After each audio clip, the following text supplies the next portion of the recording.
तुम्हालाही उपवासाला साबुदाण्याची खिचडी किंवा वडे खाऊन ॲसिडिटी होते, पित्ताचा त्रास होत असेल, तर ही रेसिपी जरूर ट्राय करा.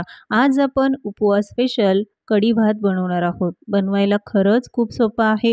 कितीही घाई-गडबड असेल, अवघ्या 10 मिनिटाच्या आत हा पदार्थ तयार होतो. खायला तर तितकाच चविष्ट आणि पौष्टिक देखील आहे, पण बनवायलाही अगदी सोपा. मग चला बनवूया उपवास स्पेशल कढी भाताची रेसिपी. सुरुवातीला मस्त गरमागरम असा भगरीचा भात बनवणार आहोत. त्यासाठी 1 कप भगर घेतली. बऱ्याच ठिकाणी त्याला वरई देखील म्हणतात आणि किराणा दुकानात असेल किंवा मॉलमध्ये सहज उपलब्ध आहे. 2 ते 3 वेळा पाण्याने स्वच्छ धुवून घ्यायची, कारण त्यावर बरीचशी पावडर किंवा माती देखील असू शकते. फक्त धुवून घ्यायची आहे, ती अजिबात भिजत ठेवायची नाही. वजन कमी करणाऱ्यांच्या डाएटमध्ये तर हा पदार्थ असायलाच हवा आणि आजचे हे पदार्थ आपण बनवणार आहोत द इंदूस व्हॅली यांच्या अप्रतिम अशा या भांड्यांमध्ये. इंदूस व्हॅलीची ही सगळी भांडी स्टेनलेस स्टीलची आहे. कुठलंही हार्मफुल केमिकलचं कोटिंग त्यावर नाही. टॉक्सिन फ्री, फूड सेफ आहे. यामध्ये आहे सॉस पॅन विथ लीड, कढई आहे, त्याला देखील झाकण दिलेलं आहे आणि एक आहे फ्राय पॅन. वापरायला अगदी योग्य, अगदी इंडक्शन बेस असल्यामुळे सहज वापरू शकता. तुम्हाला कोणाला गिफ्ट द्यायचं असेल किंवा तुमच्या किचनमध्ये ही सगळी भांडी हवी असेल तर नक्की घ्या. माझा कुपन कोड आहे शगुन12, तो वापरून तुम्ही 12% डिस्काउंट मिळवू शकता. तर लगेचच वरईचा भात बनवूया. कढईमध्ये 3 चमचे साजूक तूप वापरलं. जर तुम्हाला तूप वापरायचं नसेल तर तेलही वापरू शकता.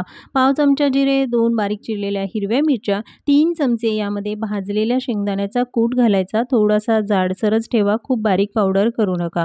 आता तुपावर हे चांगलं परतवून घेतलं की लगेचच त्यामध्ये पाणी घालायचं. 1 कप भगर घेतली होती, यासाठी 2 कप पाणी घालून घ्यायचं आहे. 2 कप पाणी पुरेसं होतं. खूप जास्त पाणी घालाल तर भात हा चिवट होतो. त्यामध्ये चवीनुसार मीठ घालायचं आहे. चांगलं मिक्स करून गॅस हा मध्यम आचेवर ठेवून उकळी काढून घेऊया. जेव्हा या पाण्याला उकळी आली की मगच त्यामध्ये भगर घालायची. थंड पाण्यामध्ये लगेचच भगर शिजवायला ठेवाल तर भात हा मोकळा सळसळीत न होता अगदी चिवट होतो. वरईचे हे तांदूळ भिजत ठेवण्याची अजिबात गरज नाही. फक्त स्वच्छ धुवून घ्यायचे आणि लगेचच त्याचा भात बनवायचा. आता हे मिक्स करून घेतलं, यावर झाकण ठेवायचं. 2 मिनिटं एक उकळी काढून घेऊया.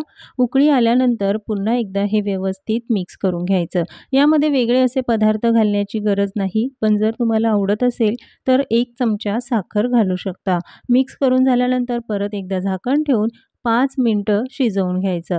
5 मिनिटामध्ये हा भात तयार होतो. बघाल तर मस्त असा पांढरा शुभ्र, मोकळा सळसळीत आपला गरमागरम उपवासाचा वरईचा भात तयार झाला.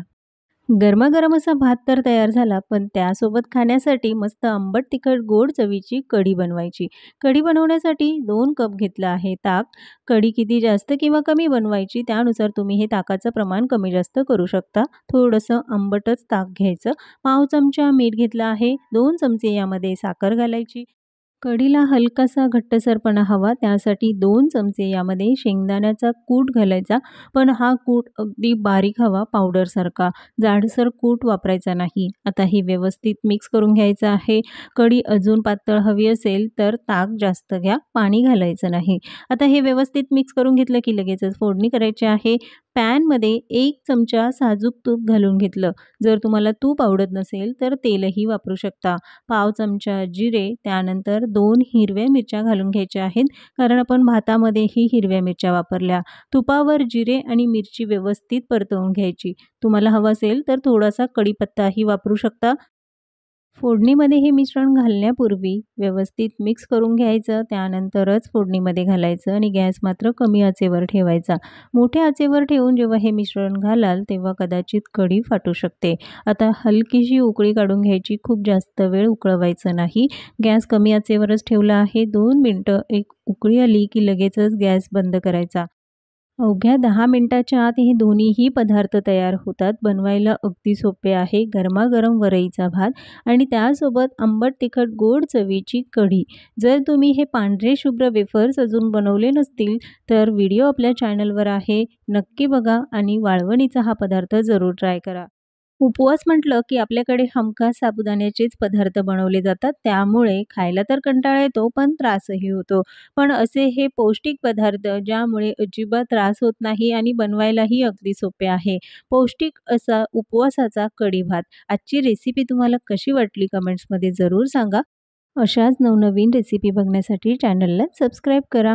पुन्हा भेटूया एका नवीन रेसिपीसोबत.